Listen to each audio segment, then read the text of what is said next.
How you doing, boss? I'm good, it's great to be here. I'd like to see more of Texas, but all I've seen is the convention center and the hotel. Yeah. Well, everything is big in Texas, so it'll take you a while. You gotta spend a couple months here to probably check everything out. It is such a pleasure to have you here with our organization, of course, but of course here in Texas.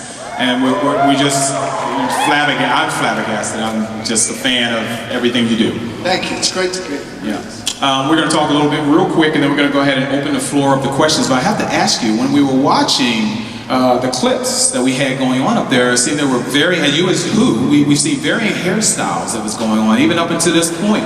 Whose decision was it for you to have the first hairstyle, and did you have any say whatsoever on how you should look on screen? The thing is, when you start Doctor Who, there's a lot of kind of worry about how you look, and there are like whole committees of people sort of staring at you and saying, oh, his hair's right, his hair's wrong, or we like that jacket, we don't like this jacket. And in fact, I was fielding all of this stuff, trying to bring myself to the part. And actually, I always wanted to have longer hair. I always really wanted to have hair more like this. But it was decided, it's great how your hair can get a little flurry of applause like that, isn't it? It's part of the hair fans. Hair fans. So yeah, it was just decided I should have short hair, so I did. But it looks pretty good. It looks excellent. Very, very impressive. Okay, we're gonna go back and forth anyway. So we have all of our questions, as you know already, down the center here. Hi. Oh, hi. How old are you? 10. 10. Alrighty. You have a question? What's your name? Emily. Hi, Emily. Hi. Thank you for coming to Dallas. My question for today is, what's your most embarrassing or awkward moment on the set? Good question. Oh, I'm sure you don't have to think that hard. Well, it's very embarrassing when you get your lines wrong, or when you are, I try stuff when we work. You try ideas to see if they work, and they don't always work. Sometimes they're very silly and don't come out very effectively. So I have embarrassing moments every single day. But if you're an actor, and if you're interested in acting, you must get used to having embarrassing moments, because that's how you find good stuff. You must be prepared to be vulnerable. So there are a lot of situations that don't work that's actually has been filmed. Yeah, but they're usually, you're on the way to finding something that does work. But I mean, they could show up in a blooper reel. You know what, I'd love to see a blooper reel, but the show is so intense in terms of the amount of filming that has to be done in a small amount of time. I don't think anyone's got time to cut one together. You know? They'll make time. Yeah. Okay, hi. Thank you, sweetheart. Appreciate it. Next question. Hi. Hello. So, in The Witch is Familiar, how did it feel to ride around instead of one of your worst enemies? You mean in Davros' chair? Yes. It was absolutely great.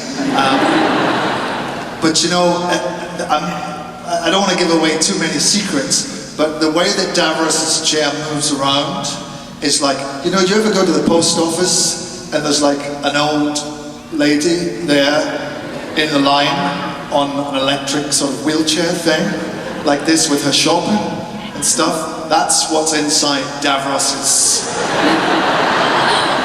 And I'm really respectful of the old ladies because it's really hard to drive. And when I did it at first, I had to come through quite a narrow little doorway, which a Dalek can get through. I couldn't get through. You kept banging into the sides. I banged into the sides. And then I discovered that the crew had put a learner plate on it. Because I couldn't drive. It's terrible. Awesome. Thank you. Thank you. Hi there. Good morning. Mr. Hello. Capaldi, thank you for coming to Texas. Pleasure. I run a small fan group in San Antonio, and I'm here with about a dozen of my closest friends, and I need to thank you personally. My world would be so much poorer and so much more lonely if it weren't for you and your work. I found so many friends as a result of it. Oh, great. Awesome. What I wanted to ask is, I know Doctor Who is your dream job, but every actor goes out for roles that, for one reason or another, they don't get. What was the one that you really, really wish you had? Maybe you were their second choice for and just didn't get it. Oh, you know, that changes from, it depends upon what your financial situation is. Because sometimes you might be like, I'd really like to play Hamlet, and they don't give you Hamlet, or sometimes you're like, we don't have any money to buy food or pay the rent, so you really want to do anything. Then, so there's been lots of parts that were like, you know, the detective's friend, or the third banana, which I would loved to have got because I needed the money at the time, but I didn't. Well, this permanent job, like she was saying, that you have right now is putting you into a level of icon status now, just being a part of the franchise of Doctor Who. So I think you'll be eating well for a good while now. We'll see. Hi. Hello. Welcome to Fan Expo. Thank you. If you could write your own Doctor Who episode, what would it be about? I think that I would like to see, I'd like to see how the Doctor and his granddaughter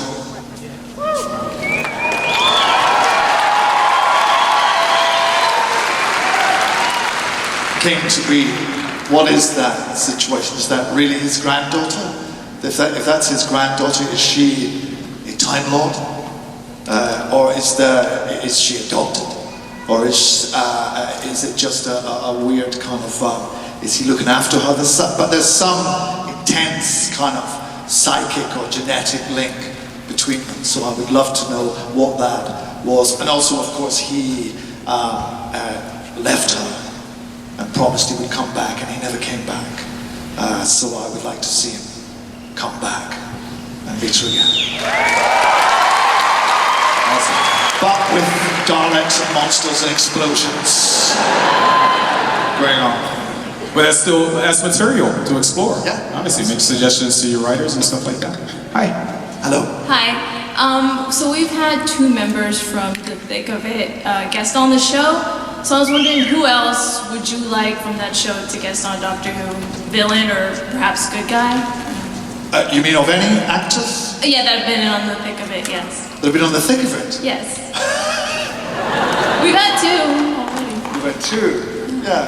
Well, anyone, the cast of the thick of it were extraordinary. Yeah. They were absolutely brilliant actors. So any one of them would do a wonderful job. So any of them, really. Thank you. You're welcome. We'll get more out of him later, okay? Hi. Hello. Hello. Oh, is the Doctor the hybrid?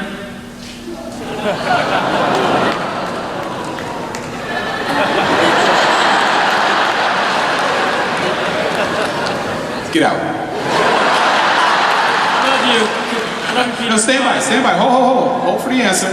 You know I can't answer that question. Now get out. Hi. Hello? Hello. I know this is a really silly one, but if I challenged you to a lightsaber duel, would you accept? Easily, yeah. And he will kick your ass. Yeah. He's still challenging you. Yeah, that's right, but that's because he's fictional. Yeah.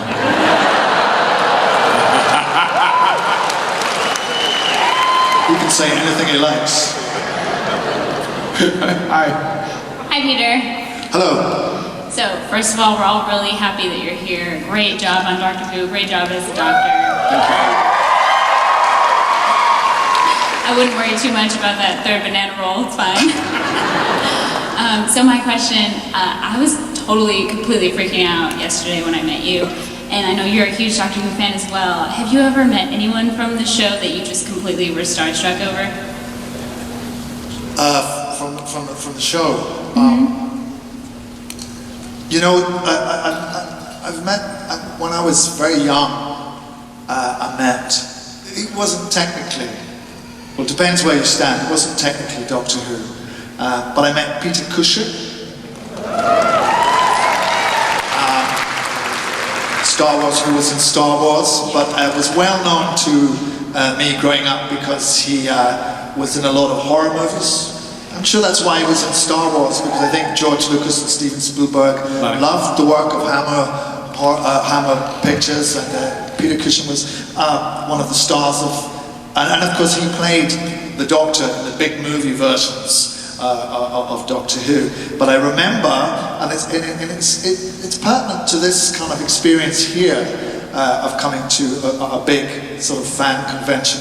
He was like opening a charity event in my hometown, and there was a very small queue of people, a small line, about half a dozen of us, because they didn't do things like this.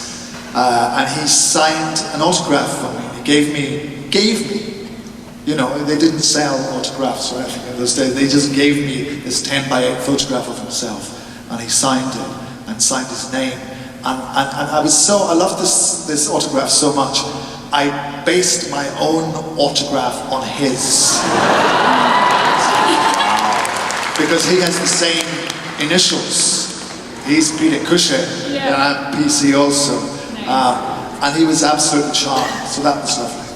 Thank you. A little bit on your childhood. You, from what I understand, if you can verify this or not, received a script. Something. At what age was that? A Doctor Who script, in fact, right? Yeah. I think I was about 15. 16? Yeah. How did that come about?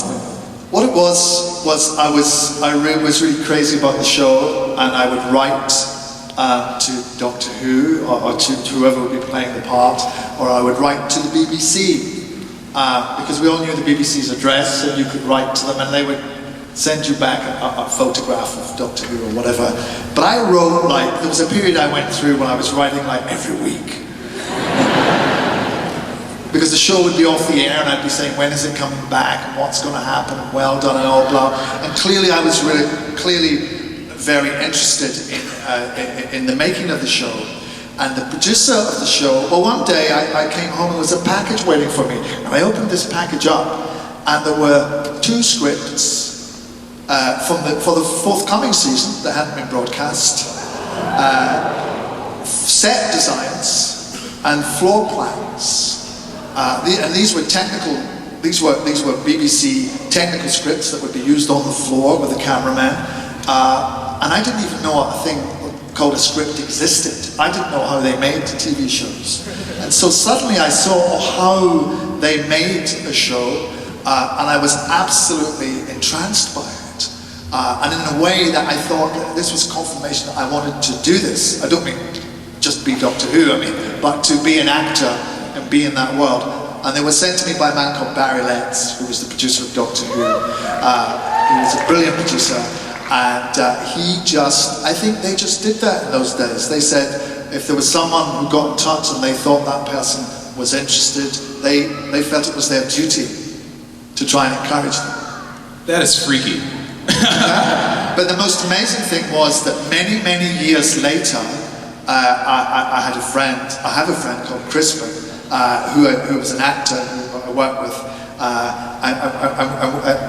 and we enjoyed each other's company. And I'd known him for about a year before he said to me, you know, my father is Barry Letts. And I finally got to meet Barry. This is freaky. In person, and thank him. In person. And you were 15. Do you still have that script? Now, all that information. Yeah, I do. eBay. Wow. That's... But it's a testament to Barry and to the BBC, which is the most incredible organisation. It's a publicly owned, in our terms, in British terms, that means we, the taxpayer, own it. It's our BBC. And so there is a responsibility within the BBC to reach out That's right, to the who pay people. for it. And they gave back to the people. And they do it. You're a recipient of that. The circle goes on. Wow, the circle is complete. Circle is complete. Wow. Awesome. Hi. Hi. Hi. Hi, Peter. Thank you so much for coming. I'm excited that you're here. Pleasure.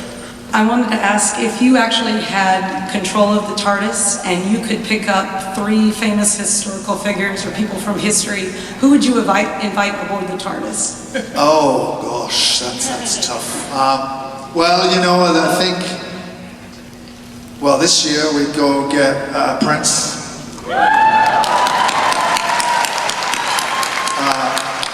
We'd go get Alan Rickman.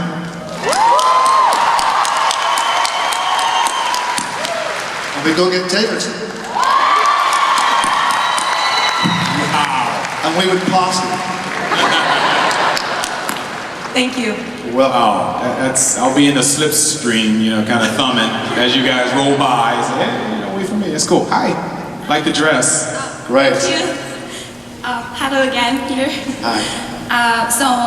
We know that you love working with Jenna. Yeah. So my question is, if you can work with Jenna again as leading actors in anything like TV or movies or whatever, what would it be, and what kind of story would it be? Well, Jenna's an amazing actress, so she can do anything. You know, so we could be anywhere. We could go and do period stuff or modern stuff. I mentioned it to her as a laugh one day that it'd be nice to do. There's a great Willie Russell play called Educating Rita, which I thought would be fun to have a look at, because that's about a young woman from a kind of blue-collar district who goes, again in Britain we have a thing called the Open University, which is an educational system where it's like a postal educational degree that you can get, but you have to go to lectures, and it's about this woman who does that, and she meets this lecturer who has a great influence on her life, but the lecturer is a bit wasted. And that would be me. Thank you. But we never did it. Thank you. I can see you guys on Downton Abbey. Yeah. Well, if it was still on, but I can see you guys showing up at Downton Abbey. Well, they can't. Yeah. The Duke of Whovian is here, you know, something like that. Hi. Hi, Doctor. Do you Hi. remember me? Of course I do. I can't see you because I haven't got my glasses on. It's the voice. I can remember the voice. Okay, so I've been a fan of you since you played the foul-mouthed Malcolm Tucker. But Doctor Who was what really brought you like a rock star status and all the perks that come with it. So my question is, what's one of the craziest things a fan has given you or said to you? For example, has anyone ever asked you to marry them? And if not, can I be the first? Security. It's a joke.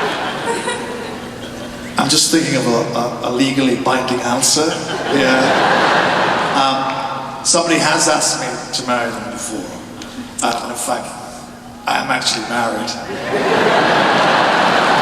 But I appreciate your interest. Thank you so much. Thank you. In other circumstances. But considering this is your first American appearance, everything you've done so far has been either in Canada or Europe or thus far. So they really, other than today or maybe yesterday, anything you can relate to the fans, your experience with the fans at this convention yesterday and prior to your appearance here on stage, anything struck you? I think it's the enthusiasm and the affection in which the show is held. I think if you like this show, it runs very deep. You know, there's something. People always ask me what is it that's special about Doctor Who. I don't really know what it is, but I know that it captures people's hearts in a very powerful way. And every fan that I've met here has been full of that. They have expressed that.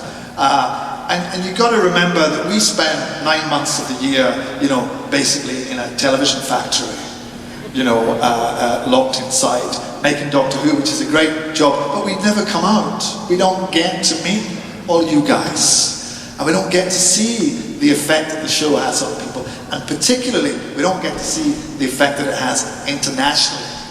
And for us to be aware of how warmly you feel about our show is a great, great thing. Because it also teaches us to try and make it for you. You know, the more we know of you, then the more we can try and do the best version of Doctor Who for you. That's very important. I like that. That's very nice to say. Awesome. Hi. Hi, I'm Cassie, and I know this is really weird, but I was just wondering what your favorite musical was.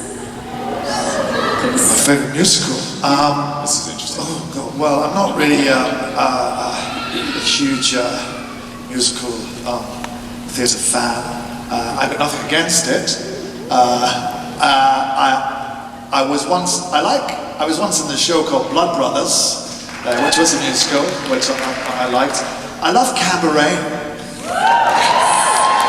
I think Cabaret is an amazing show. The story that it tells, and the music, and the atmosphere is amazing. What's your favourite? Oh God. Too many. Hamilton, Les Mis. Yes, I know. 16 ponies, I mean. Yeah. Book of Mormon. Great. The Lion King, I love The Lion King. See, I'm starting now. That was amazing, yeah. Thank you. You're welcome. Thank you for mentioning Les Mis, because that's one of my favorites right there. Hi. Hi. I was just wondering if you could change your TARDIS interior to another Doctor's, who would it be and why?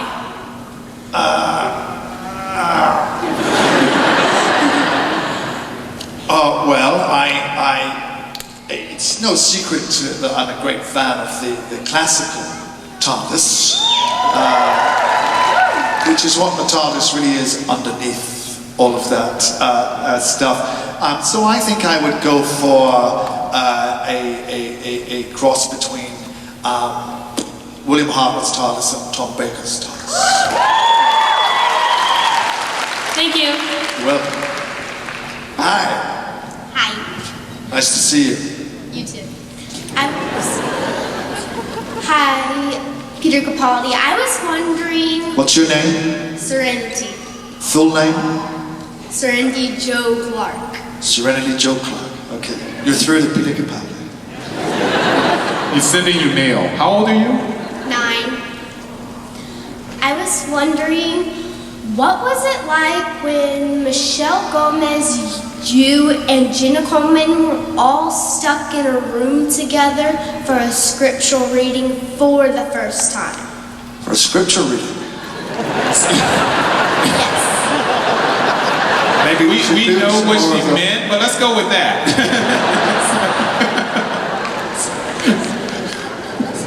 Let us pray. Religion, sorry. It was great. It was very exciting. We always have, it's a big part of the process of Doctor Who, we always have a big read-through where everyone sits around and reads the script and we all get to hear it for the first time. And it's one of those occasions when everybody who works on the production comes to it. So sometimes there's 200 people there. My very first, appearance as Doctor Who was at a script reading in front of 200 people, so it was terrifying. And so when Jenna and Michelle and me get together and do the thing, there's always a whole pile of other people there. And Stephen, who writes the scripts and runs the show, reads all of the stage directions that are in the script out, and he does it in a very funny and exciting and dramatic way.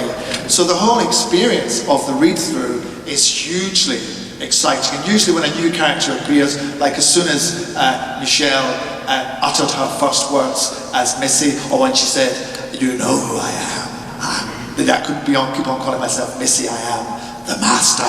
A huge round of applause goes up, from everybody around the table. So it makes it very exciting. So it was great. It's great fun doing that. Thank you. And then we do the scripture reading.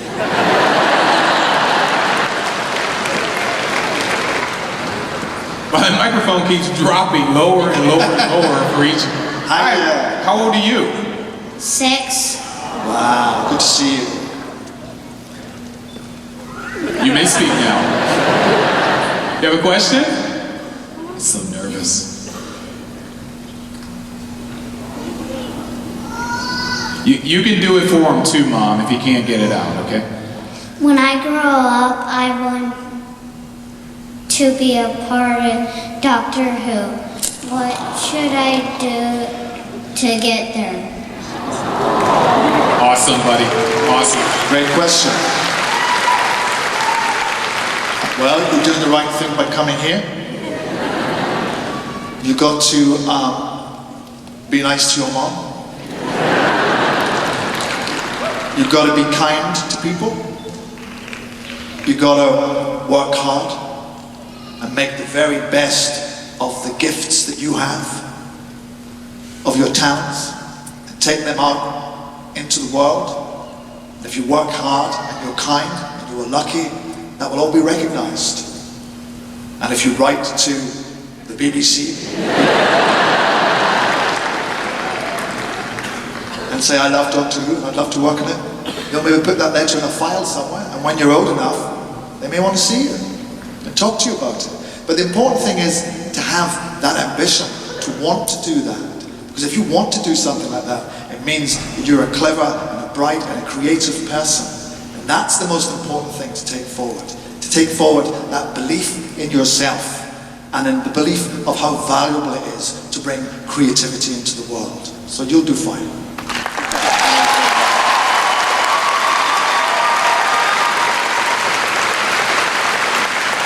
Now that was scripture.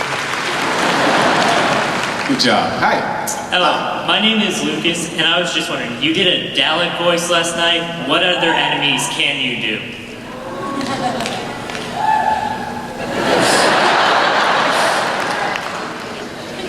I don't know. I can't remember what other enemies can I do?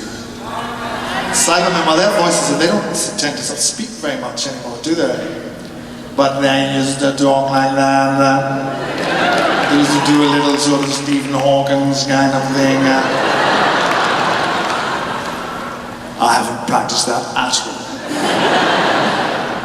Funny enough, I love Julian Bleach, who plays Davros, who, does the voice without any electronic aids whatsoever. When you talk to him, he talks to you like this. This very evil doctor. And do you have a thing called corned beef here? Do you know what corned beef is? Yeah. Is there a cheer, a round of applause for corned beef? So I love Julian, but if Julian was here, I wouldn't know what he looked like. Because he always stayed in the Davros makeup. And I loved talking to him because he was so interesting. He was a brilliant actor and a brilliant actor who did very, very stylish work. Did a great show called Shockheaded Peter, a brilliant actor. But I loved just hearing his stories. But I would chat to him and say, what have you had for lunch? After lunch, and he'd say, corned beef. Davros in the chair, corned beef. And I said, where did you get the corned beef from? I didn't see that on the menu. And he leant down like this. And he brought out a tin of it. Corned beef.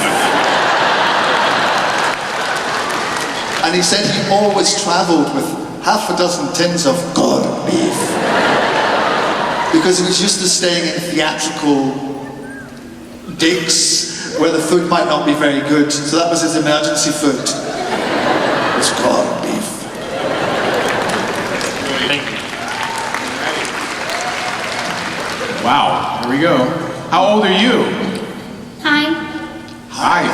Hi, I'm Dakota. Besides a screwdriver and sunglasses, what objects would you have to be sonic? My ears. Sorry, that's just a silly joke. I think, well, the thing about a sonic is it can do anything, can't it? That's the trick of it. I think a sonic microphone would be good. Because then I could see you in close-up, that would be handy. And I think a sonic lawnmower. Do you have lawnmowers here? Yes. Because I hate mowing the lawn. It's the thing I hate most in the world, and so I would just set the sonic lawnmower off to do that. But as I say, I don't think the toy manufacturers would like that very much.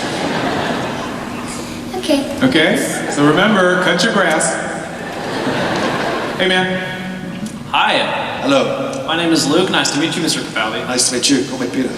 All right, nice. Oh, the doctor. Yeah. Hello, doctor. I was wondering, since you've been here in the U.S., what is your favorite memory while you've been here? Dallas.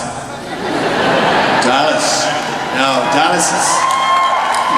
Dallas, it's one of the very weird things because I arrived yesterday and I got straight off the plane and I held up an immigration because they didn't, looked at it said I came from California and they didn't buy that. Although the guy at immigration said, "Where are you going?" And I said to comment, he said, Spider-Man through here the other day. And he looked at me and he said, "Who you?"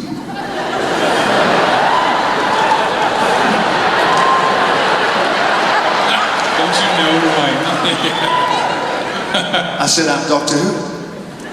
And he said, he looked at me and he went, "You are Doctor Who."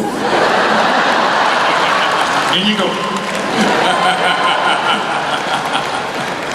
So that was fun. No, but actually so what I'm saying was I really saw very little of Dallas except for immigration here and the hotel. What is extraordinary, of course, is the people. It's so lovely to hear people. They're so courteous and smart and clever, and your accents are just...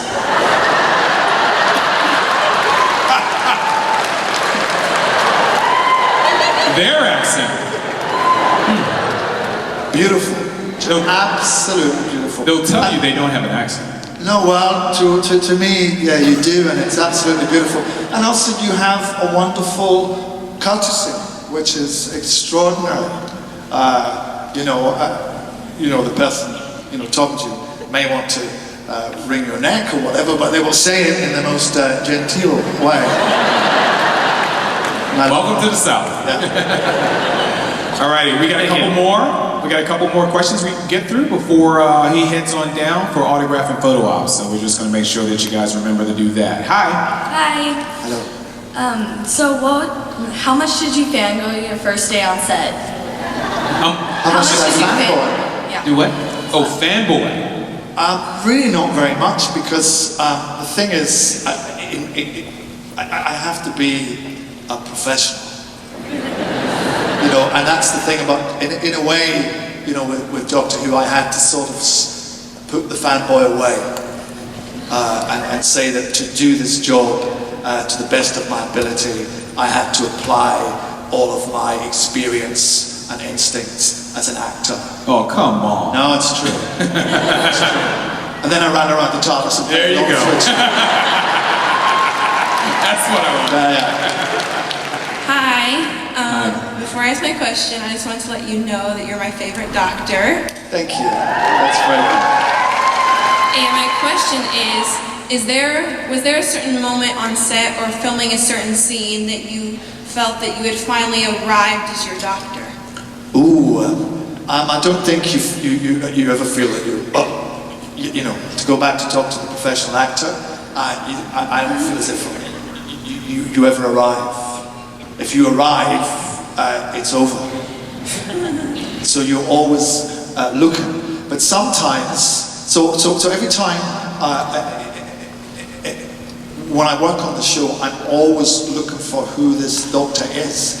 Sometimes it appears.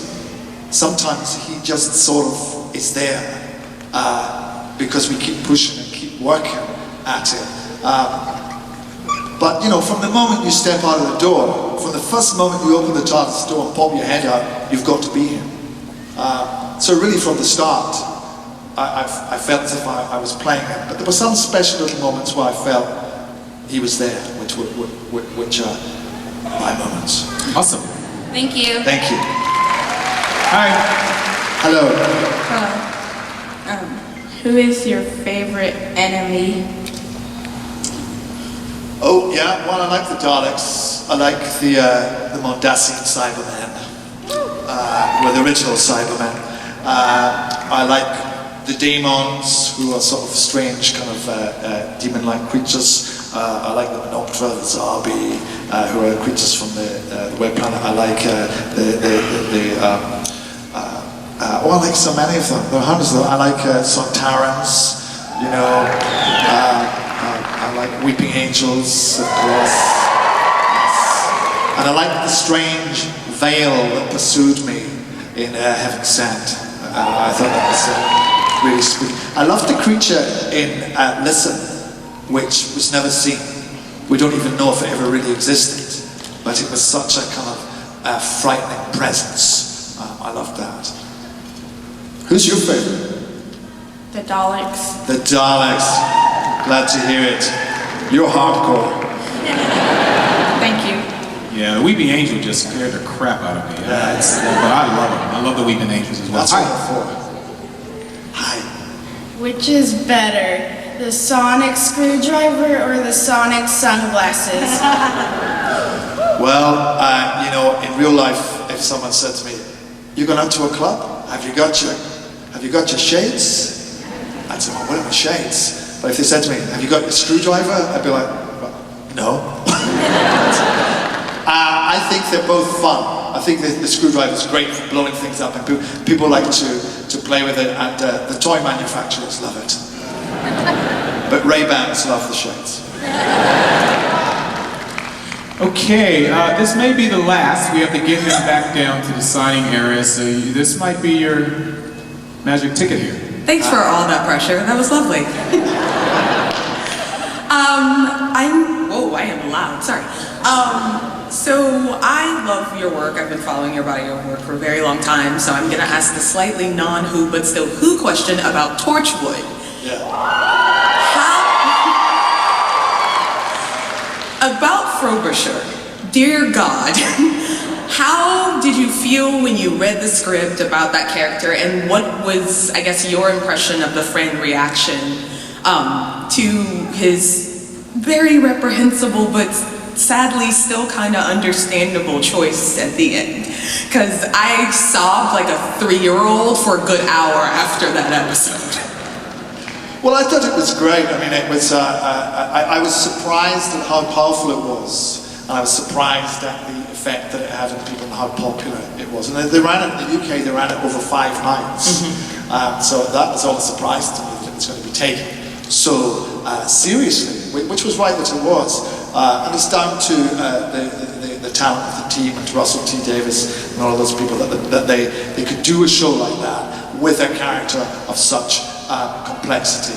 I thought it was really sad, but I thought, you know, this is. I love when sci-fi or fantasy shows are able to reflect some of the complexity of the real world, and in a way, this was a man who was locked into a position with no hope. He had no other choice than the choice he had to make to protect his family, which, you know, is awful, and sadly, in the world today, there are people who are faced with choices like that. So it was a privilege to do it, and I'm glad you liked it so much. Thank you.